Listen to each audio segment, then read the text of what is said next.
If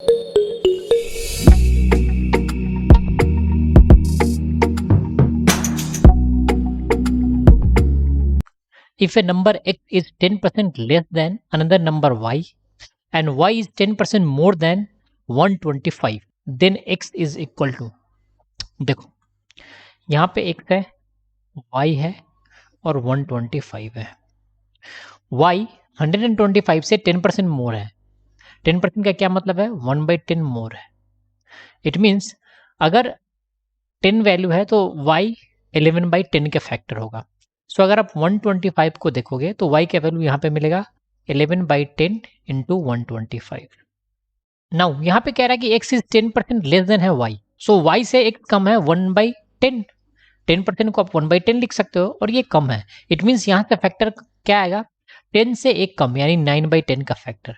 तो ultimate number क्या मिल जाएगा x हमारा? इसमें आप मल्टीप्लाई कर दोगे 9/10 से। ठीक है, 5 से ये 2 और 5 से ये 25, 5 से ये 5, 5 से ये 2। सो अल्टीमेटली आपके पास नंबर क्या मिलेगा? 45 इंटू 11 डिवाइडेड बाई 4। इसको मल्टीप्लाई करोगे तो मल्टीप्लाई करना आसान है। सिंपली आप क्या लिखोगे? 495 डिवाइडेड बाई 4। हम 11 से मल्टीप्लाई करते हैं तो क्या लिखते हैं? फर्स्ट डिजिट लास्ट डिजिट को एज इट इज रहने दो और मिडिल डिजिट क्या है? दोनों का सम। अब इसको 4 से डिवाइड करोगे तो 100 तो आएगा ही आएगा। बच गया 92 तो 23 और बच गया 3 तो 0.75। अल्टीमेटली आएगा 123.75। सो हमारा आंसर कौन सा होगा? Option number A. If 75% of a number is added to 75 then the result is the number itself. देखो इसको आप दो तरीके से सॉल्व कर सकते हो। एक बाय ऑप्शन लॉजिकल मेथड, ठीक है, और दूसरा थ्योरेटिकल मेथड। ठीक है, लॉजिकल मेथड में क्या कहता है कि अगर किसी नंबर का आप 75% ऐड करते हो, 75% मतलब क्या है? 3/4 उस नंबर का ऐड करते हो और उसमें क्या ऐड करते हो? 75, तो वो नंबर मिलता है आपको। तो ये जो नंबर है वो 75 से छोटा तो हो ही नहीं सकता, सिंस आप इसमें कम से कम 75 तो ऐड कर ही रहे हो। तो यहाँ पे ऑप्शन ए और बी तो ऐसे ही रूल्ड आउट हो गया। अब बचा कौन सा? ऑप्शन सी और नहीं तो ऑप्शन डी। अब इस दोनों में से कोई भी एक ले लो, अगर वो आपके कंडीशन को जस्टिफाई नहीं करता तो रॉन्ग हो जाएगा, दूसरा ऑटोमेटिकली करेक्ट हो जाएगा, since none of these option भी नहीं है यहाँ पे। तो लेट्स से मैंने 400 ले लिया, तो 400 का 75% यानी 3/4 कितना होगा? सिंपली 300 होगा। से सुनो, और इसमें 75 ऐड करो तो ये नंबर कितना मिलेगा? 375, जो कि ये क्या है? इनकरेक्ट है, हमारे आंसर को जस्टिफाई नहीं कर रहा है। तो हमारा आंसर कौन सा होगा? Option number C. अब इसको वेरीफाई कैसे करोगे? 300, इसका 3/4 निकालो, तो 300 इंटू 3/4, तो ये वैल्यू किसके इक्वल आएगा? 75 और इंटू 3 तो 225। अब 225 में 75 ऐड करो तो यहाँ से आपको क्या मिल जाएगा? 300। सो आपने जो लॉजिक लगाया वो बिल्कुल करेक्ट है। नाउ थ्योरेटिकल मेथड क्या है? मान लो एक नंबर है n, उसमें क्या आप ऐड करोगे और आगे क्या कह रहा है कि 75% ऑफ नंबर यानी 3/4, इसमें अगर आप n ऐड करोगे किसके साथ? 75 के साथ, तो आपको मिल जाएगा ये नंबर। ये क्लियर है? अब यहां से आप ऐसे सोच सकते हो कि n minus 3/4n is equal to क्या है? 75। अब नंबर खुद का क्या होता है? 100%, अपने आप का 100% नंबर होता है। तो ये 100% वैल्यू है, ये 75% वैल्यू है। ठीक है, तो इन दोनों के बीच में वैल्यू गैप कितना है? 25% का, और 25% का वैल्यू किसके इक्वल है? 75। तो 100% ऑफ नंबर कितना मिलेगा? 75 इंटू 4 दैट इम्प्लाई 300। सो आपका आंसर यहाँ से भी 300 ही आएगा। सो आपको जैसे मन करे वैसे क्वेश्चन सॉल्व कर सकते हो। A number when 35 subtracted from it reduces to 80%, what is 4/5 of that number? देखो क्या कह रहा है कि अगर किसी नंबर में से 35 अगर आप सब्सट्रैक्ट करते हो तो वो नंबर अपने आप का रिड्यूस होकर 80% रह जा रहा है। इट मीन्स नंबर खुद का कितना होता है? 100% माइनस 80% इज इक्वल टू क्या है? 35। मीन्स 20% किसी नंबर का क्या है? 35 है, तो 100% कितना होगा? सिंपली इसमें 5 से मल्टीप्लाई कर दो, तो इधर भी आप 5 से मल्टीप्लाई करोगे तो नंबर आपको कितना मिलेगा? 175। नाउ अब आपसे पूछा कि 4/5 ऑफ दैट नंबर, तो सिंपली 4/5 करोगे और इंटू क्या लिखोगे? 175। 5 से इसको डिवाइड करोगे तो कितना होगा? 35। 4 में 35 से मल्टीप्लाई करोगे तो 13 × 4 120 और 20 तो 140। सो हमारा आंसर कौन सा होगा? Option number D. In 2004 the price of shampoo bottle increases by 10% with respect to that in 2003. By what percentage its price in 2003 less than in 2004? देखो 2003 का प्राइस है और 2004 का प्राइस है। 2004 में एज कंपेयर टू 2003 की जो प्राइसिंग है वो 10% से क्या हो गई है? इंक्रीज हो गई है। दैट इम्प्लाई 1/10 से क्या हो गया है? इंक्रीज हो गया है। अगर 1/10 से इंक्रीज हुआ है और आपसे पूछ रहा है कि 2004 के रिस्पेक्ट में ये कितना कम है, तो सिंपली आप बोलोगे 1/11 कम है। As simple as that, no need to do anything. And 1/11 का वैल्यू किसके इक्वल होता है? वो होता है 9 1/11%। And simply answer option number B.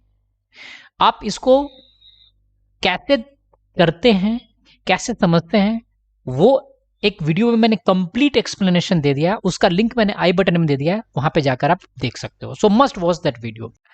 In a town, population of the males decreased by 25% from 2001 to 2002. The population of females increased by 20% in this period. If females formed 44.9% of the population in 2002, what percentage of population in 2001 were males? जितना question typical लग रहा है उसका solution उतना ही आसान है, provided आपको percentage और रेशियो के कॉन्सेप्ट पे कमांड हो। 2001 और 2002 है, ये रहा मेल और ये रहा फीमेल। आपको नहीं पता यहां पे क्या पॉपुलेशन है, इसमें 25% की कमी किए हैं, दैट इम्प्लाई 1/4 की कमी किए हैं, तो ये 2002 में कुछ पॉपुलेशन मिला है आपको। ठीक है, फीमेल के पॉपुलेशन नहीं पता 2001 में क्या है, इसमें आपने 20% का इंक्रीज किया है, मतलब 1/5 का इंक्रीज किया है आपने, तो जाकर आपको पॉपुलेशन कितना मिला है? 44 4/9%। ठीक है, और ये टोटल पॉपुलेशन का 44 4/9% है। अगर आप इस पॉइंट को समझ गए तो आप पूरा क्वेश्चन को सॉल्व कर लोगे। 44 4/9 को अगर आप चेंज करोगे तो ये क्या है? सिंपली 400/9% है। से सुनो, इसको आप लिख सकते हो 4/9 इंटू 100, और ये क्या है? परसेंट। परसेंट का क्या मतलब होता है? 1/100। तो अगर आप परसेंट के वैल्यू को रिमूव करोगे तो क्या लिखोगे? 4/9 इंटू 100, और परसेंटेज को लिखोगे क्या? 1/100। As simple as that. तो ये दोनों कैंसिल हो जाएगा। इसका क्या मतलब है कि फीमेल कितना पार्ट है? 4/9 पार्ट है। कहां पे? 2002 में। तो मेल कितना पार्ट होगा? 9 में से 4 फीमेल है, तो ऑफ कोर्स 9 में से 5 क्या हो जाएगा? मेल। तो यहां पे आपको ये 5/9 पार्ट मिल गया मेल। अब आपको रेशियो टर्म्स में ये मिल गया है, तो अज्यूम कर लो, कोई पॉपुलेशन अज्यूम कर लो जो 9 के क्या हो? मल्टीपल में है। एक चीज ध्यान रखना, यहां पे 1/4 से डिक्रीज है, मतलब ये एक फैक्टर 3/4 था, और यहां पे 1/5 से इंक्रीज है, मतलब ये 6/5 का फैक्टर था। तो आपको ऐसा नंबर अज्यूम करना है जो 3 4 5 6 और 9 के मल्टीपल में है। सही सुनो, तो अज्यूम कर लो वो नंबर 135 है। ठीक है, अगर टोटल पॉपुलेशन 135 है तो 2002 में फीमेल पॉपुलेशन कितना हो जाएगा? उसका 4/9 पार्ट। तो 135 का 4/9 पार्ट निकालोगे बच्चों, तो ये कितना मिलेगा? 60। तो ये मिल गया आपको 60 फीमेल। मेल पॉपुलेशन कितना होगा? इससे एक ज्यादा, तो 1 पार्ट अगर 15 है तो ये कितना मिल जाएगा? 75। नाउ अगर 3/4 फैक्टर करने के बाद अगर 75 पॉपुलेशन आया मेल का, यहां से इधर जाने में आपने 3/4 से मल्टीप्लाई किया है बच्चों, तो 75 मिला है। तो वापस रिवर्स पॉपुलेशन निकालने के लिए आप क्या करोगे, 4/3 से मल्टीप्लाई करोगे। तो मेल पॉपुलेशन कितना हो जाएगा, 75 इंटू 4/3, दैट इंप्लाई ये आ जाएगा 100। और यहां से आपने 6/5 से मल्टीप्लाई किया है तो आपको 60 मिला है। तो वापस फीमेल का पॉपुलेशन निकालने के लिए क्या करोगे, 60 में किससे मल्टीप्लाई करोगे बच्चे, 5/6 से, एज सिंपल एज दैट। तो यहां से 6 से 10, तो फीमेल पॉपुलेशन आपको कितना मिल जाएगा, 50। तो अब ये डेटा आपको मिल गया 2001 का, मेल भी और फीमेल भी। अब आपसे पूछा था कितना परसेंटेज मेल है 2001 में, तो सिंपली परसेंटेज मेल कैसे निकालते हो आप, मेल का पॉपुलेशन तो 100, टोटल पॉपुलेशन 150, तो ये 50 से 2, 50 से 3, यानी 2/3 है। 2/3 किसके इक्वल होता है, 66 2/3। सो हमारा आंसर कौन सा होगा, option number B. Rahul got 150 marks in a test. He scored 25% more marks than the pass mark in it. Rajesh got 165 marks in it. By what percent did his mark exceed the pass mark? देखो, राहुल को कितना marks मिला था, 150, और ये कितना ज़्यादा है, 25%, बोले तो 1/4 ज़्यादा है। मीन्स ये 5/4 का फैक्टर है पास मार्क्स का। तो पास मार्क्स कितना होगा, इसका जस्ट रिवर्स, तो 150 इंटू 4/5, तो 5 से ये 30 टाइम्स। सो पास मार्क्स हमें कितना मिल जाएगा, 120। अब राजेश को कितना मार्क्स मिला है, 165, तो इन दोनों के बीच में डिफरेंस कितना है, 45 मार्क्स का। अब कह रहा है कि ये पास मार्क्स से कितना परसेंट ज़्यादा है, तो 45 ज़्यादा है कितने पे, 120 पे। सो परसेंटेज टर्म में कैसे आप चेंज करोगे, 5 से ये 9 और 5 से ये 24, 3 से ये 3 और 3 से ये 8, तो आपको मिल गया 3/8। और आपको पता है मैंने परसेंटेज में बताया था 3/8 का वैल्यू किसके इक्वल होता है, 37.5%। वो क्यों, 3 इंटू 1/8, और 1/8 का वैल्यू किसके इक्वल होता है, 12.5। सो हमारा आंसर कौन सा होगा, option number B. If the discount and profit percentage are both 20%, by what percent is the marked price above the cost price. देखो, मान लो सीपी 100 है, ठीक है, इस पे 20% का प्रॉफिट है, से सुन, तो मिनिमम प्राइस कितना होगा, इट मीन सेलिंग प्राइस कितना होगा, 120। और ये सेलिंग प्राइस 120 कब आया है, जब किसी मार्क्ड प्राइस पे, एमपी पे आपने कितने का डिस्काउंट दिया है, 20% का डिस्काउंट दिया है।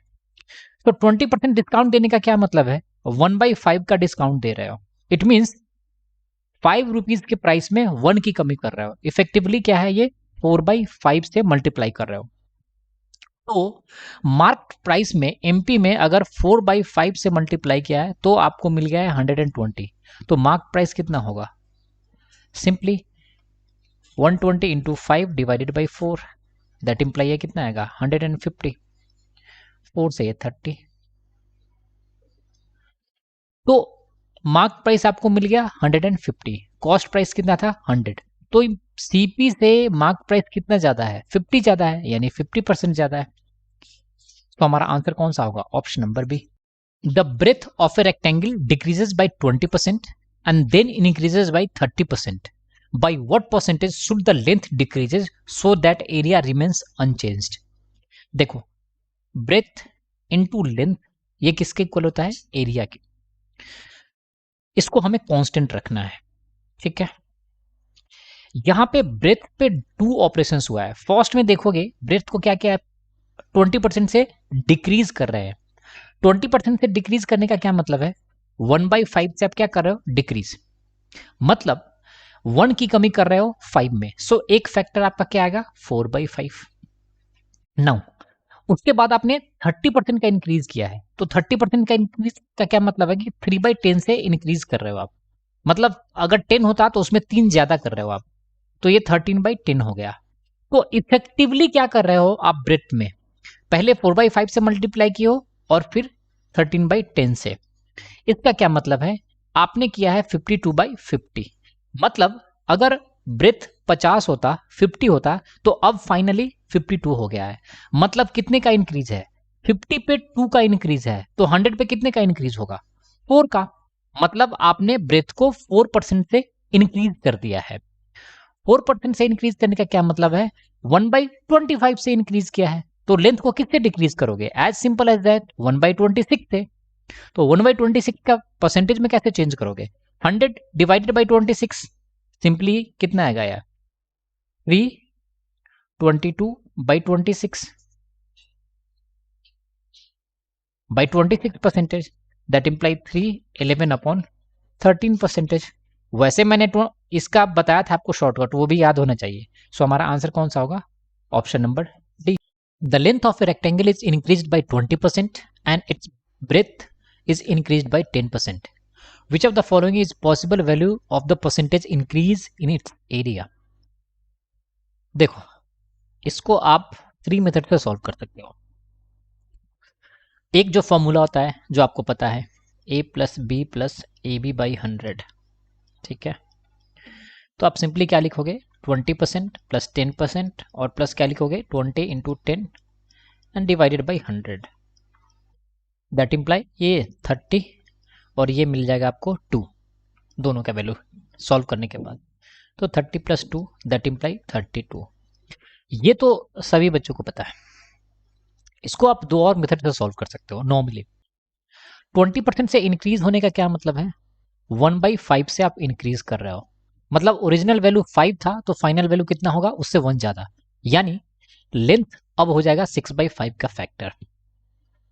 ब्रेथ में आपने क्या किया है, 10% का इंक्रीज, दैट इम्प्लाई 1/10 से इंक्रीज कर रहे हो, मतलब ओरिजिनल वैल्यू 10 था तो फाइनल वैल्यू 1 ज्यादा, तो 11/10 का फैक्टर।